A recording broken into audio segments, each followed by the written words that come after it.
Bonjour tous mes frères et sœurs, que Dieu vous bénisse, les chrétiens, les gens convertis, les rétrogrades, ceux qui ne connaissent pas Dieu, que Dieu vous bénisse.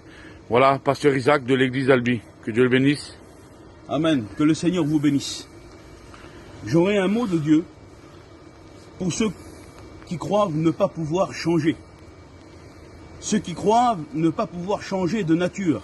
J'aimerais vous dire que le miracle de la nouvelle naissance existe toujours parce que Dieu n'a pas changé. Il est écrit dans Tite, chapitre 3, verset 5, « Vous avez été sauvés par le baptême de la régénération que donne le renouvellement du Saint-Esprit. » Le Seigneur est capable de changer notre nature et de nous rendre assez aptes pour observer ses commandements. Parce que la Bible dit, « Mon commandement ne sera pas hors de ta portée, parce que mon esprit habitera en toi. » Et ça, c'est la nouvelle naissance. Il met en nous un cœur de chair. Il renouvelle en nous des sentiments qui sont célestes, oui. Les sentiments de Jésus-Christ. Alors, aujourd'hui, il y en a qui veulent simplement une amélioration. Ils veulent changer de peau, faire la mue comme un serpent, mais ils gardent leur nature de serpent, l'ancienne nature. Non, l'exemple qui est bon à prendre dans la nature, c'est la chenille, qui est sur la terre. Une chenille, ça n'a rien pour attirer nos regards. C'est urticant, on ne veut pas la prendre dans les mains. Mais quand la chenille meurt dans une chrysolite, alors elle est brisée à tout ce qui est la terre. Et elle renaît à tout ce qui est céleste, un papillon. Voilà la nouvelle naissance. Amen. Ce n'est pas une mue, ce n'est pas l'amélioration d'un jour, mais c'est être brisé à tout ce qui est la terre, pour naître à tout ce qui est céleste. Car, sans contredit, frères et sœurs, et cela est digne de foi. Si nous voulons être tout ce qu'il est, nous devons renoncer à tout ce que nous sommes.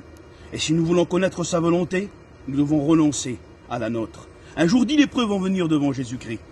Et vont dire, Seigneur, si tu le veux, tu peux nous rendre purs. Le Seigneur va guérir les 10. Ils vont changer de peau, ils vont devenir purs. Mais il y a un seul qui revient au pied du Seigneur pour être sauvé. Les autres sont contentés de changer de peau, une amélioration, la bénédiction d'un jour. Trop sont comme cela. Soyons le 10e lépreux, qui ne veut pas simplement changer de peau comme un serpent et garder sa vieille nature, mais soyons cette chenille qui entre dans une chrysolite de la nouvelle Amen. Naissance, qui est brisée à tout ce qui est la terre, pour naître à tout ce qui est céleste. Gloire à Dieu. Je t'invite à être le 10e lépreux, à ne plus chercher la bénédiction d'un jour comme les 9 lépreux, mais être ce 10e lépreux qui vient au pied de Jésus-Christ et qui demande pardon devant la croix pour naître à tout ce qui est céleste. Car le seul baptême qui est salutaire, c'est la nouvelle naissance que produit l'Esprit Saint. Que le Saint-Esprit te convainque de péché, de justice et de jugement. Il revient, celui qui doit revenir, avec sa rétribution. Et ce qui était caché dans les ténèbres paraîtra à la lumière du jour. Et les hommes seront jugés selon sa justice. Mais celui qui croit au Fils de Dieu est déjà sauvé. Amen. Que Dieu vous bénisse.